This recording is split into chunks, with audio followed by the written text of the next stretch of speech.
Welcome into another Wednesday update edition of Daily Faceoff Live. We're streaming live on the Daily Faceoff YouTube, and as always, brought to you by Bet365. Download the app today. Use the promo code NATION, whatever the moment. It's never ordinary at Bet365. My co-host this week, Jonny Lazarus, one half of Morning Cup of Hockey, who is a proud New Yorker wearing a Boston Red Sox hat. Johnny, come on.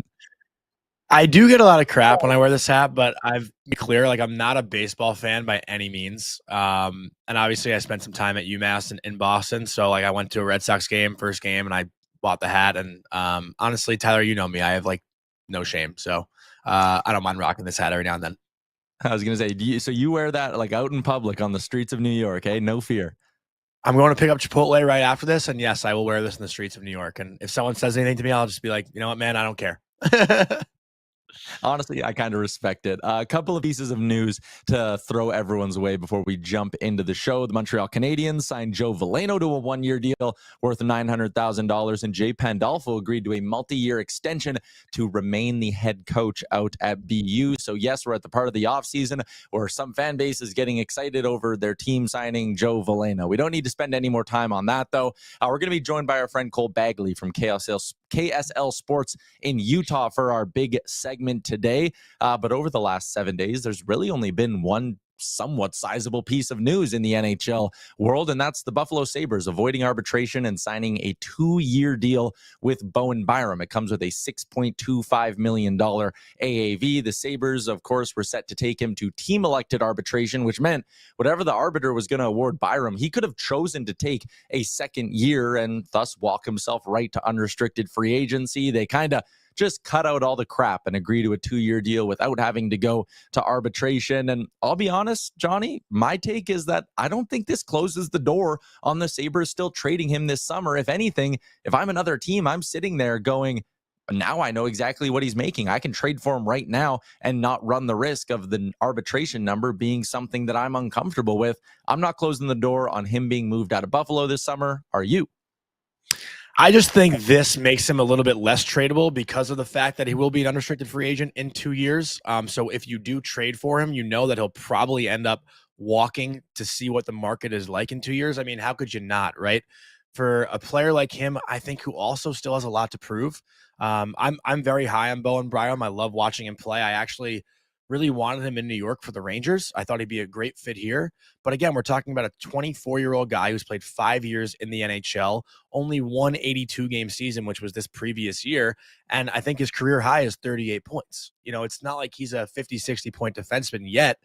And we're talking about him. I think the number got as high as $10 million this summer that we were hearing about Bowan Byram. So, I still think the ceiling is very high on him. I think these 2 years in Buffalo, if he does spend the 2 years there, it's going to be huge for him to just make a bigger name for himself, because even in Colorado, he had success there, but he was kind of in the shadow of Cale Makar a little bit. He was never going to get that first power play time. And then he goes to Buffalo, a very weak Buffalo team, and hasn't been able to fully break out. I don't want to sit here and say 38 points is not a successful season for a defenseman, but it's not that 50-point, 55-point range where we think he can actually get to. So to me, still a lot to prove, but that 6.25 is a pretty fair deal, I'd say, over 2 years. Yeah, I think so. And I like that you brought up all the rumblings we'd heard about the offer sheets. And $10 million offer sheet to really make the Sabres squirm. And it's like, that was, in hindsight, very clearly bullshit. And also, Buffalo would have taken a first, a second, and a third-round pick for him, because I do think you're right. We maybe lost the plot with Byram a little bit in all that talk. He's 24 years old. There's plenty of room to grow. I don't mean this to rag on the player, but he's a $6 million guy right now. He is not someone who you're going to pay $10 million. You're going, nice. He's putting up 60, 70 points, and he's driving my blue line every single year. He's just not that guy yet. And to flip this conversation in a bit of a different way, in a bigger picture way for Buffalo, a lot of Sabres fans were kind of holding out hope that Byram would be the one big trade piece next to, I guess, Peterka, who could go and net them a legit impact player in some way, or the assets to go spend and go get an impact player. But we sit here and look at this Sabres team. They're basically running it back next year as it currently stands, just without JJ Peterka. It's been an absolute failure for the upstate New York crew. To me, it's the worst roster in the NHL by far. And I don't think that's a stretch. I don't think that's a hot take or anything by any means. I look at their centers, and I got to be honest, maybe at best they're just full of middle six centers. Their top line center right now, as it stands on dailyfaceoff.com, is Yuri Kulich, who's a fine player. In no means is he a first line center right now in the NHL. Josh Norris, obviously, a lot of question marks as well. Ryan McLeod very well as a third line center, and then Peyton Krebs slotted as their fourth line center right now. Where is this team going with that? And again, I don't want to sound like I'm being too critical or overly harsh on Buffalo, but every year it's the same thing. How is this team going to make the playoffs? I don't understand. And then you got to keep guys like Alex Tuch and Tage Thompson happy. And how are they going to be happy with this losing seasons year after year? Yeah, I mean, Josh Norris, if he's healthy, that's the big if. And it's not one of those ones where it's like, oh, well, he's just had one injury before. It's like, no, repeatable one area of the body over and over again. That's legitimate injury concern. And I don't think anyone would say you're being too hard on the Sabres. I think Sabres fans would say dig in and go for it, because there is a certain level of anger in that fan base. And maybe anger is not even the right word. They've almost just checked out and been like, listen, as long as it's the owner and it's Kevin Adams, we know we're not getting better. This offseason, just another example of it. A team that should have had a much higher sense of urgency to go out and legitimately improve just simply didn't do it. So I don't know. Is Buffalo ending their playoff drought this year? Highly unlikely. But let's stick in the state of New York. Johnny, since we have you on, we got to talk a little bit about the New York Rangers. You see at the bottom of your screen, that is Vladislav Gavrikov, the one big flashy ad that they made. Of course, it's Keandre Miller going out the door in that sign and trade with the Carolina Hurricanes. So you more or less swap Gavrikov for Miller. Are the Rangers better? Are they more of just the same? What did you make of Chris Drury's offseason? I think Chris Drury had a pretty good offseason so far, or at least a start to it, with the hand he was dealt. Do I think this Rangers team and the roster right now is a better roster than opening night last year? No, I don't. And that's mainly because of just their bottom six forward group. You look at their third line right now, it's Parsonen, I believe, centering that line, depending on what they do with Mika Zibanejad. Gabe Perreault, who's, obviously I'm a big fan of, watching him at BC the last 2 years, but still unproven in the NHL.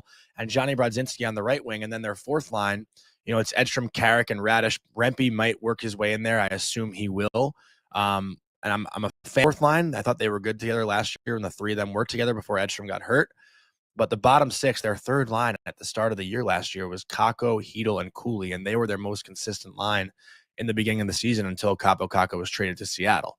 So a lot of question marks for me as far as the New York Rangers go. On the left side of their blue line, and Carson Soucy and Urho Vakanainen, I don't think those two are going to help this team get into the playoffs. Their top pair will be great with Gavrikov and Fox, but the bottom four defensemen, I just don't have all the confidence in the world. And I'm happy with Will Borgen. I think that contract looks great now when he signed it after playing just a few games when he was traded over here.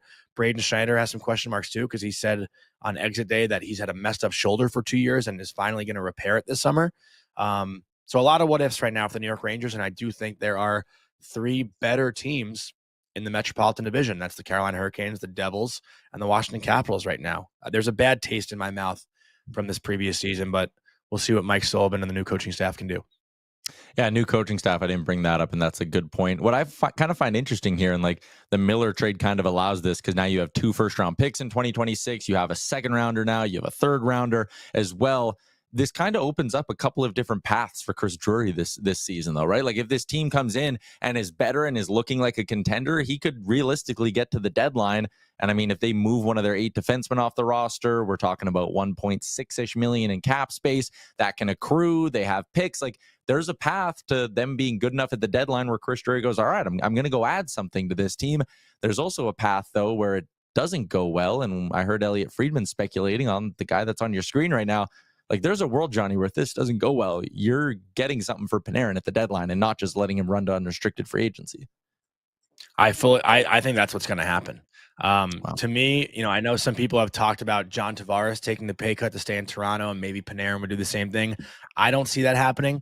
Listen, Artemi Panarin is making a lot of money, $11.6 million. If you can move that for something and free up that cap space for what everyone knows is set to be an unbelievable free agency market next year, even though, as we know, Tyler, usually the free agents that everyone is trying to eye down and sign to their respective teams, those guys seem to extend before they even get to the market now with the way things have trended. So I don't know if all these names like Eichel and McDavid will even get there. And I'm sorry to bring up Connor McDavid in that scenario. But again, like I think the Rangers are not winning a Stanley Cup this year, at least not the way I see it, at least not the way the roster is built right now. I think it might be time to move on from Artemi Panarin, as sad as I am to say that.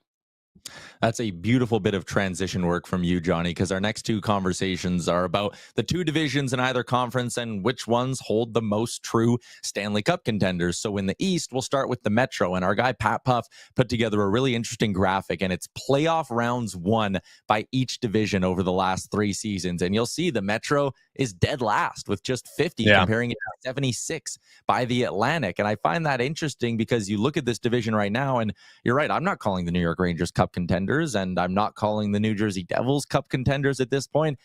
They had 111 points. They were a great story.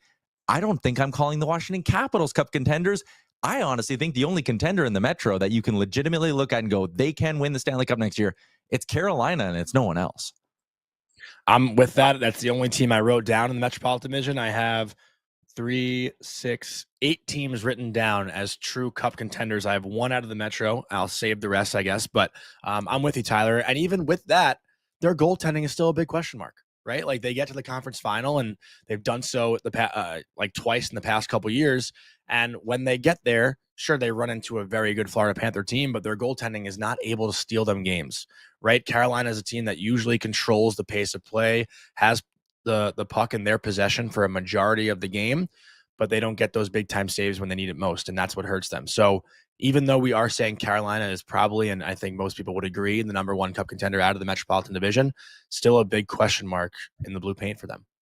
They basically got into my list of Cup contenders by default because I'm like, well, they're the best team in the Metro, and that means I could see them going to the conference final. And if you can get to the conference final, you can win the Stanley Cup. In the Atlantic, it's a bit more of a difficult conversation, I think. Like, obviously, everyone would have Florida in there. Tampa, only 2 teams for me.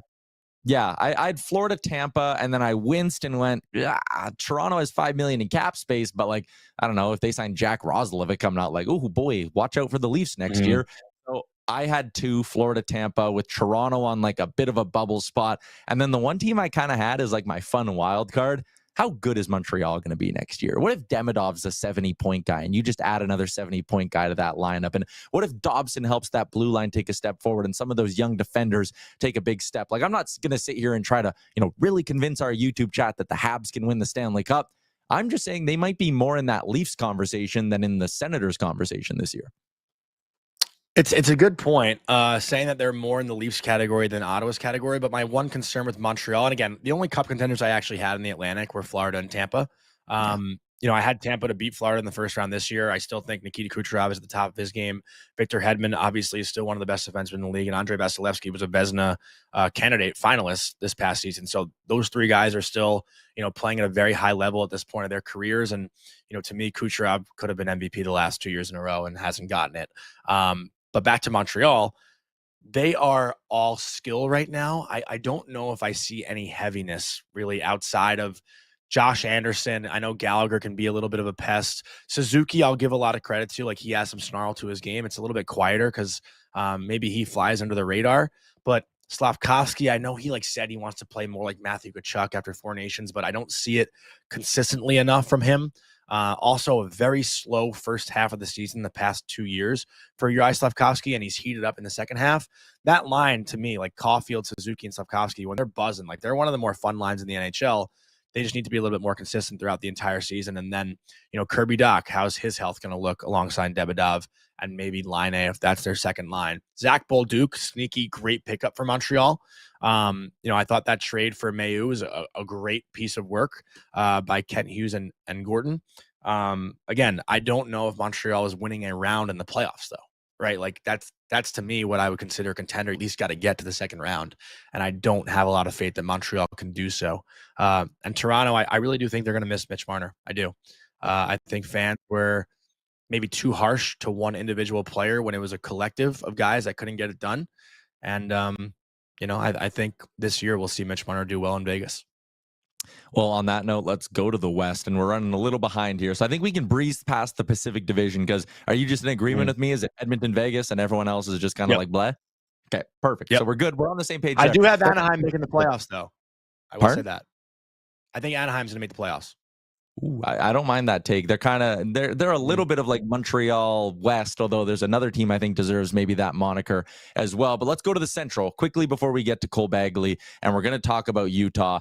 I had Dallas as a cup contender, and you kind of said something. You said the Rangers, like you still have that gross taste in your mouth from last year. I Yeah. feel like it's a different thing because they made the playoffs. I feel like Avs fans are almost in that same boat as well, where like everything that happened with Rantanen losing in the first round, do you just feel a little gross about your team? Are you willing to say they are a true top of the line Stanley Cup contender? I have Dallas, and I want to include Colorado, so I probably will. Winnipeg, 116 points, but you lose Ehlers. I'm not putting Winnipeg in there. That's probably my one hot take. It's fair. Like, again, also with Hellebuck, like I want to say, like at some point he can get hot and just ride them through the playoffs, but we haven't seen it yet. So I would put Dallas and Colorado at this point over Winnipeg. I'm with you on that, honestly. But leaving Colorado out seems a little bit criminal to me, especially because they signed Brock Nelson. So they've got their second line center that they've been missing since Kadri left. Goaltending is probably a question mark, though. Can Mackenzie Blackwood, be a guy that can get them to the Stanley Cup final? I think he's a great goalie. I think that deal, we gave Vic a lot of crap this year when he signed it because Blackwood wasn't really proven yet, but I think he's kind of earned his keep with that. I thought he's been pretty solid in goal for Colorado. And again, like they're 10 minutes away from the second round. Obviously we know what happened in that game 7. They had Brent Burns to the blue line too this year, so that'll help their power play a little bit as well, even though it probably doesn't need much help. The second unit, I guess Brent Burns would end up landing on. And Marty Natchez a full year in Colorado. Also, Gabe Landeskog is back. So a lot of things I think are trending in a positive direction for Colorado this year. I would keep them as cup contenders. I think you might have sold me on that. And I mentioned, Montreal West. That may be a similar conversation to have about the Utah Mammoth. Let's get into that a little bit more with our friend Cole Bagley from KSL Sports.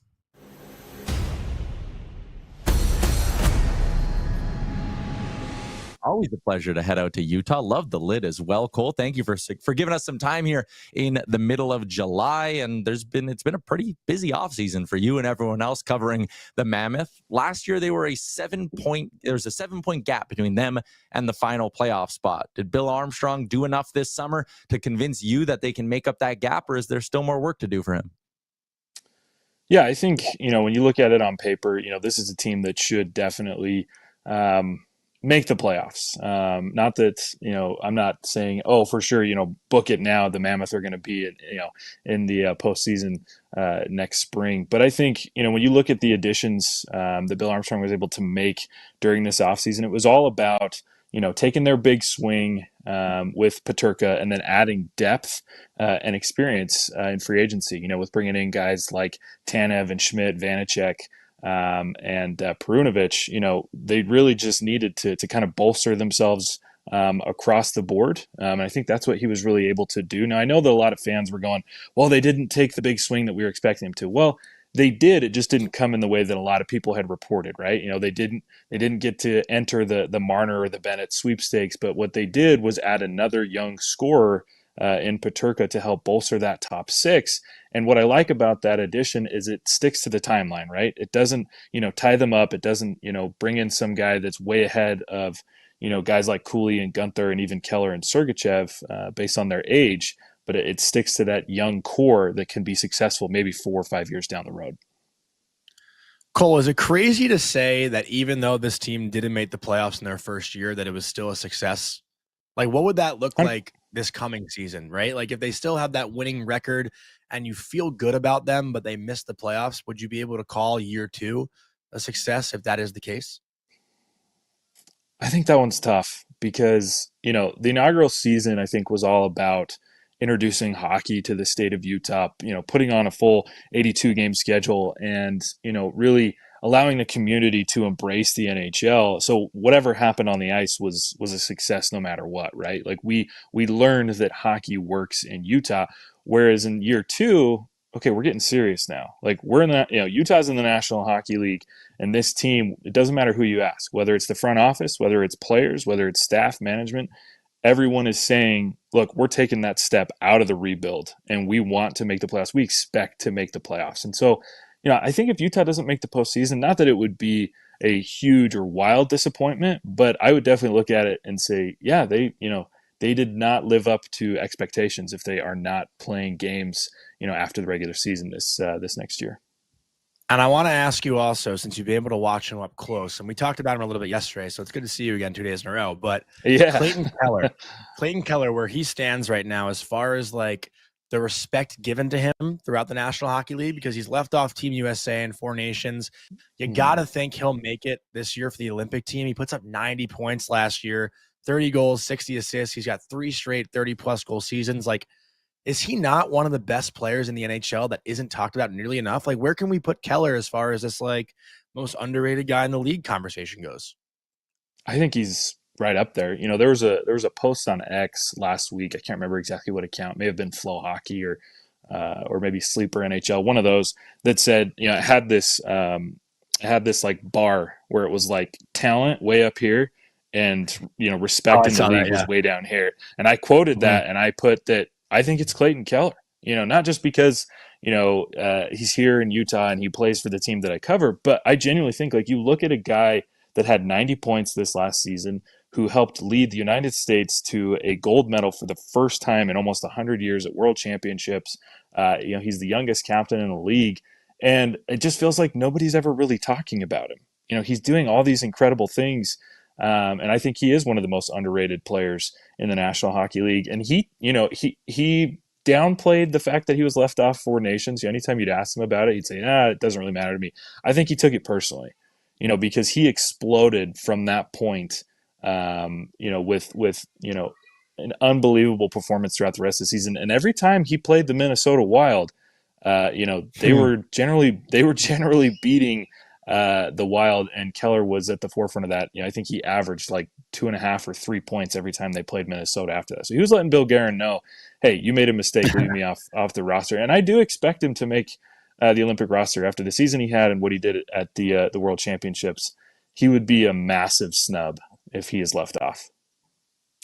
I wanted to wrap up a little bit by asking you about the blue line. And I mean, I'm looking at their roster right now, and the 7 guys all making $2+ million that they have on payroll, all legitimate veterans who could make a case to be in the lineup every day. But there's also this kind of undercurrent of young blue liners coming up through their system as well. Simashev, Lamoureux. I mean, you mentioned they signed Scott Perunovich, who's still only 26.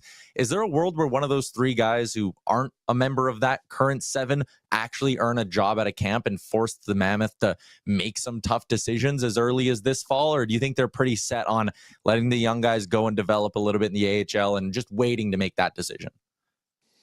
It'll be interesting to see what happens with Simashev. And who we didn't even mention is D. Simone, right? Like, they've got 10 skaters that could easily snag, roster spots. I would look more towards that third line. I don't think anybody's going to beat out, those top 2 defensive lines. But looking at that third with Schmidt and Ian Cole, that's how I anticipate the season to begin. But a name to definitely keep an eye on is Simashev. He had an unreal development camp. He looked ready to go. He was, head and shoulders above everybody else, all the other prospects. And Bill Armstrong has said that both he and Daniil Boot are anticipated to get minutes this season. Now, how does that look? I think training camp, will be a huge factor in determining, is Simashev playing day one? Does he maybe sneak up and steal one of those spots, or do they run with 7 defensemen early on? Or is he just kind of a consistent scratch? Now, if you look at him and Boot, and I know that we're more so talking defensive, but I expect Boot to need some time in the AHL. I'm not really concerned about Simashev's game. He just, like I said, his skating is elite. The way that he was able to push the puck, to orchestrate breakouts, the way he attacked the offensive zone. I'm convinced that he's pretty darn close to being ready. I anticipate he'll see minutes, but as you guys have on your website with that roster, that's how I anticipate the season to start. But let's see what Simashev does. As for Lamoureux, I think he's going to spend the entire season in the AHL. He did fine, for Utah last season, but he didn't necessarily thrive when he went back to the A.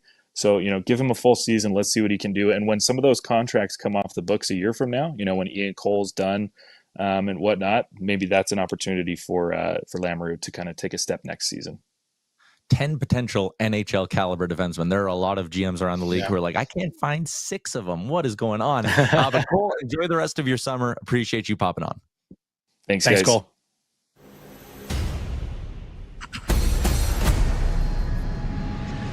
Moving along to our daily face-off inbox question. I wanted to give this some love, actually. I don't know if you saw, Johnny, because I know you're not a big golf guy, but Joe Pavelski won the American Century Tournament, which is basically a tournament made up of athletes and celebrities who are all good golfers. Like, he won. John Smoltz, the Baseball Hall of Famer, came in second. Steph Curry came in fifth. But Joe Pavelski is like a nasty golfer. Like, maybe could have gone pro in golf. So my Ask DFO for you, Johnny, you can't pick hockey. What's one sport you would get paid to play, or you'd like to get paid to play? Ooh, wow. My first thought was tennis. I love tennis. Playing in like a Grand Slam would be awesome. Like playing in Wimbledon would be sick, but I think that is the most demanding sport on your body. And I know like hockey fans would probably be up in arms with me saying that, but I have such a deep appreciation for the sport of tennis because sometimes those guys are out there by themselves, and girls, for 4 or 5 hours with no teammate to back them up. Like, you got to stop, start. Like, it's just constant moving. And yeah, I'd play tennis. What about you? I mean, I'm such a big baseball guy. I'm a big golf guy too. Like, just any of those two summer sports, I guess they line up because that's the stuff I do in the off season when I'm not playing hockey. J-Rock said pickleball though. Johnny, if I could get you making millions in pickleball league, you'd be doing it. 1,000%. Pickleball is like my favorite activity in the summer. I'm playing pretty much like every weekend, and I'd honestly I'd love to play you in pickleball. I feel like you'd be sneaky good. Yeah, I'm actually pretty good.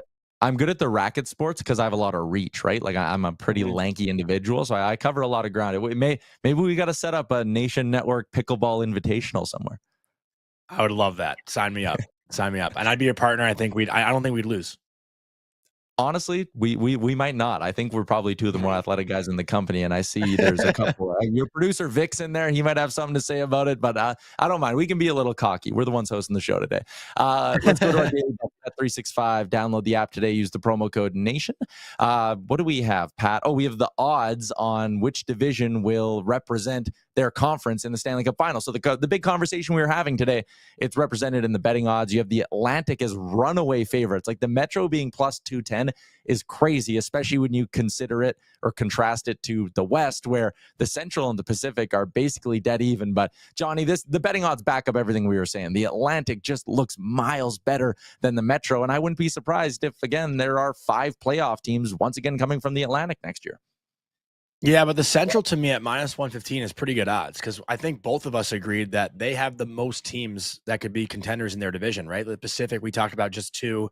The Central, I guess you kind of left Winnipeg off there, but if you're counting Winnipeg, Dallas, Colorado, like that's 3 teams right there that can easily find their way in the Stanley Cup Final. I think at minus 115, those are pretty good odds. But yeah, that Atlantic minus 270 makes perfect sense. Pacific minus 105. I think Pacific should have, I guess Edmonton's been there.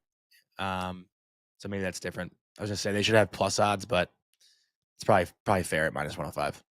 And I think Vegas is getting a lot of love on the sportsbook side as well. There are 6 teams in the NHL who our friends at Bet365 have it shorter than 10-1 odds to win the Stanley Cup next year. Vegas, Dallas, Colorado, Carolina, Edmonton, and Florida. So those are the 6 that they think have the best shot at things. Let's wrap up the show with a little bit of garbage time. It is NHL schedule release day, and the Buffalo Sabres had some fun yesterday announcing all their opponents as wings. These are my 3 personal favorites. They have the Utah Mammoth, which was just a wing covered in fur. Absolutely disgusting to look at. They have the Maple Leafs one with the maple syrup, and at the top it just says choking hazard. Very funny. But the most creative one was the Vancouver one on the right side, where it was like, "Where art thou, brother?" And like the one blue one is Quinn Hughes, and the 2, other side of the plate, other side of the continent are Jack and Luke. Anyways, Buffalo Sabres having some fun on social media. We ripped the team for being dog shit on the ice, but we'll give them some love off the ice for being creative. They got to make up for it somehow, right? If you're not going to be fun on the ice, at least be fun off of it. That is fair. What's coming up on Morning Cup of Hockey? The Zeev Buium interview? Yeah, we just aired that actually this morning at 9 a.m. Still working on our guest for next week. It actually might be an Edmonton Oilers, so keep your eyes open for that. And then we're going to try to have a bunch of current NHLers on throughout the summer. So big plans ahead. Very exciting stuff. And yeah, that's all I really got. Every Wednesday, 9 a.m. Z Booyam interview dropped right now. It's live on the Daily Faceoff YouTube. Go give that a watch after we wrap up here. And yes, every Wednesday, a new interview from the Morning Cup of Hockey Boys. The Sheet with Jeff Merrick still going live at 1 o'clock Mountain, 3 o'clock Eastern. I should talk in Eastern time on this one, but that is a wrap on another Wednesday edition of Daily Faceoff Live. Everybody in the YouTube, enjoy the rest of your week. We'll chat with you all next Wednesday.